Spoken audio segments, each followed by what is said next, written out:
اپنے والد کے اغوا میں سب سے بڑا ہاتھ جو ہے وہ اپنا شہزاد ویلا منڈا اور اس کے بھائیوں کا ہے۔ اب آپ کہیں گے کہ کیسے؟ یہ بڑی دکھ کی بات ہے۔ سب سے پہلے تو ہماری ہمدردیاں ان کے ساتھ ہیں، لیکن اس کے ساتھ ساتھ میں ان کو اس کا قصوروار ٹھہراتا ہوں۔ آپ کے پاس اللہ تعالیٰ نے آپ کو رزق دے دیا ہے، رزق کی فراوانی دے دی ہے، کسی بھی مینز سے دے دی ہے، تو ضروری نہیں ہے کہ آپ اس کو شو آف کریں۔ اب ہم دوسرے یوٹیوبرز دیکھتے ہیں، مثال کے طور پہ ابرار حسین ہے۔ اب ابرار حسین آپ کی سوچ سے زیادہ پیسے کما رہے ہیں،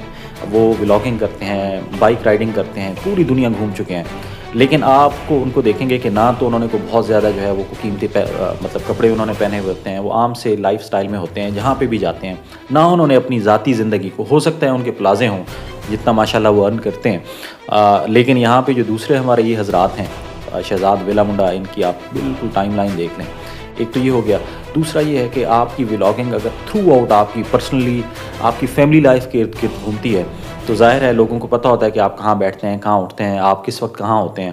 تو ان لوگوں نے، وہ جو کرمنل مائنڈ لوگ تھے جنہوں نے ان کے والد کو اغوا کیا ہے، ان کو ان کی تمام روٹین کا پتہ تھا کہ اچھا جی اب ان کے ڈیرے پہ کون بیٹھا ہے، کون نہیں بیٹھا، یہ کتنے بجے باہر نکلتے ہیں، کتنے بجے جاتے ہیں۔ تیسری بات یہ ہے کہ ٹھیک ہے اگر آپ شو آف کر رہے ہیں اور آپ کے پاس پیسے بھی آ گئے ہیں، پھر آپ جو ہے آن کیمرہ لاکھوں کروڑوں روپے جو ہے آپ نے جو رکھے ہوئے ہوتے ہیں وہ آپ گن رہے ہوتے ہیں اور لوگوں کو دکھا رہے ہوتے ہیں، کہ تو یہ لوگوں کو جو ہے وہ ٹریگر کرنے کی متبادل ہے۔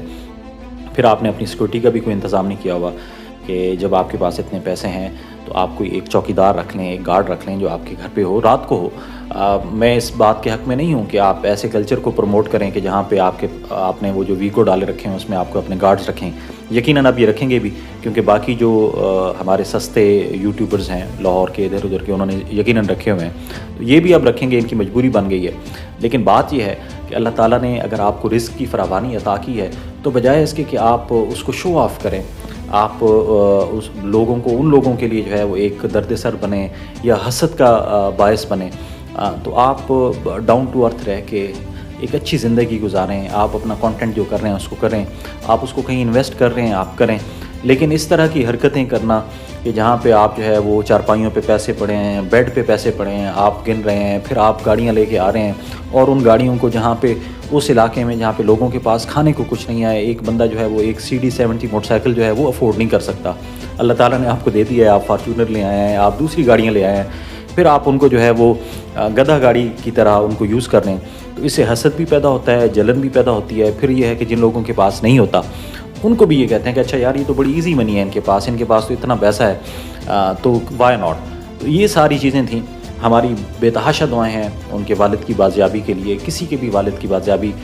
کو اللہ نہ کرے کہ کسی کو اس قسم کے کسی سینیریو سے گزرنا پڑے۔ بے تحاشا دعائیں ہیں شہزاد ویلا منڈا کے والد صاحب کے لیے، وہ خود بڑے ڈاؤن ٹو ارتھ آدمی ہیں،